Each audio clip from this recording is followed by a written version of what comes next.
everyone, welcome to my channel.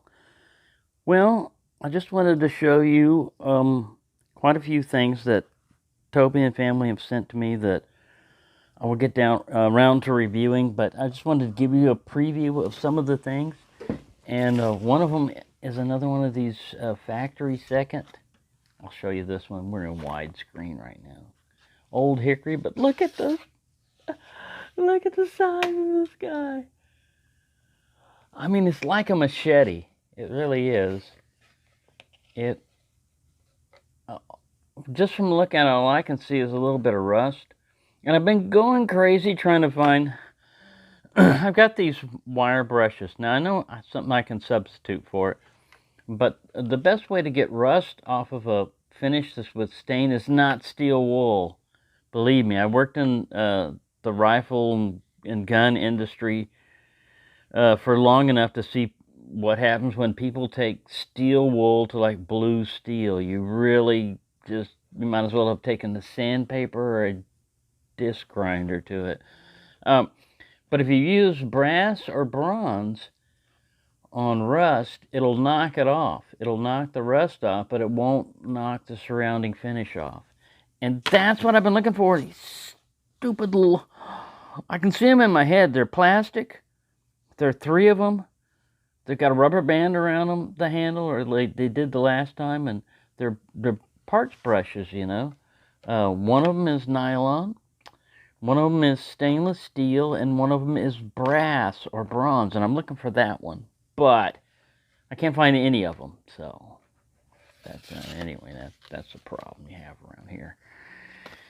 Lack of organization. Anyways, so we've got that I'm going to discuss for you. And then these are very interesting. I looked up, because there's a lot of wrong information on YouTube on how to use these things, and I finally went to the manufacturer of this and watched their video, and they didn't speak in English, but they told me what I needed to see. It's all right here. It's clearly written right here what you can do. You can get these in English also, but I heard they're like $10 more if you get them in English, and most people don't read instructions anyway. But what it's trying to tell you is these are hardness files, and they're going to be able to check the Rockwell hardness of stuff. If you're using knives, from what I can tell, is you want to start with the smallest one, like the HRC 45, if you're going to be testing something, because when you run into something that's harder than the metal that you're testing, it's going to scratch the metal. And you don't have to... I watched some videos, man, where a guy's just like, he's trying to file the piece in half, you know, he goes, oh yeah, it's digging in. Well, man, I mean, anything, even a dull one would probably dig in if you... Anyways, the proper way to use this is you put it on a surface and you push on it, and if it slides off, then the metal is harder than the tester that you're using. If it digs into it, if it scratches it, you know, it bites into it, then the hardness tester is more than the material. And I'm just testing on different knives and stuff. I'm just checking them out, and it's pretty good. It's not super accurate, you know, because you only got like a 5-degree range between there, but it gives you a pretty good idea. Your D2 and stuff is going to run around 60 and stuff like that, and anything that's harder than 65 is going to probably be some of those exotic steels that I don't have. And you're going to run into a lot of lesser steels down here. And I was corresponding back and forth with Toby about this, and I said, what's nice about these things are heat treatment is something that's hidden, you know, and usually you can make a knife. You can make a knife out of a steel and make it look really nice and everything. But if in the process of making that knife you didn't heat treat it, and that's just bringing the steel back to the proper, they call like temper, you know, it's a proper hardness. And if you don't heat treat it, you're just going to have the material is going to be soft, but you're not going to notice that by looking at it. You're only going to notice that when you start sharpening it or cutting it or testing the material. And this is one way. It's just they're just hardness files, you know. It's kind of a simple concept, but to get good ones and everything, they're expensive. That's why I've looked at these things, but I never got one. Anyways, they come in handy if you're, you know, they're, like I said, they're not going to be, it's not as like you've got a real Rockwell hardness tester and everything. It's going to cost thousands of dollars. It's going to have to be calibrated and all that other stuff. And it's just beyond the reach of ordinary mortal knife consumers. Right, here's another thing that we're going to be able to look at. This is the Sezco buoy, or the Pakistan buoy. We'll look at that one briefly. We'll bring him out. Here's the sheath, and here's the handle. Let's pull it out of the sheath. Pretty cool. A little bit more maneuverable and usable than the Outlaw Bowie. The Outlaw Bowie is just like huge. It's good. I like it. I'm just saying that this one is, you know, starting to get into more of the practical whacker, you know, than a huge one. But we're going to review that one there eventually. The Pendleton Light Hunter by Cold Steel.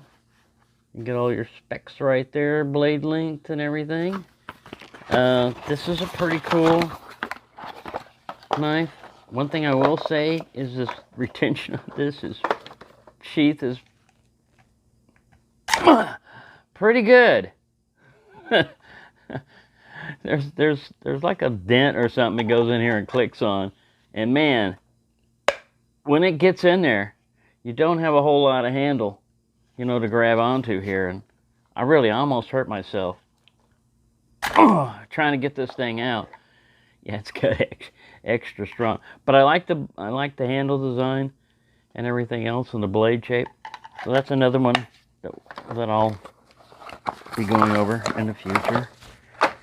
What else we got here? I got a bunch of these little tin containers that he sent. These are pretty cool for making char cloth and stuff like that.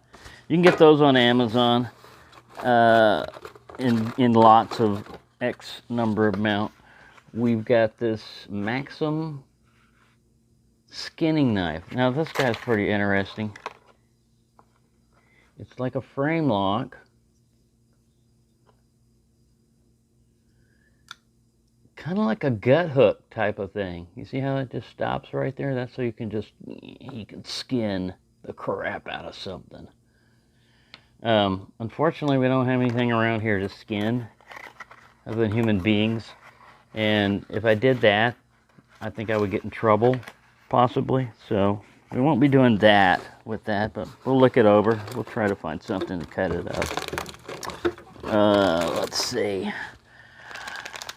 Then we have these little knives here, which are kind of cool. They're like little carabiner on them, and they open up, but they're non-locking. So again, this looks kind of scary for UK. So I don't know if this would be UK legal. It looks kind of scary, doesn't it? Isn't there a scary factor involved besides the blade length? Let's look at the blade length just to make sure. Yeah, it's in the legal limit, but it looks kind of scary. So that might not work in England. A couple of these what's different is this doesn't come off. I've seen these before where they have a hump up here and it's metal, and somehow it combines them, but I've never seen one like that. We've got those. What else? We got a bunch of these guys, which are these, they're like the card sharp, and yeah, this is kind of this would be like a not recommended one because I can't find the other one that I had. But when you fold this over and everything, it works, but it's just not secure at all, man. If you if you don't like blade wobble. You just have to understand what they are, though. You know, they're inexpensive plastic copies. Basically, the only thing that's holding it is this little plastic tab right here going through a hole in whatever plastic bond that they use to join it on there.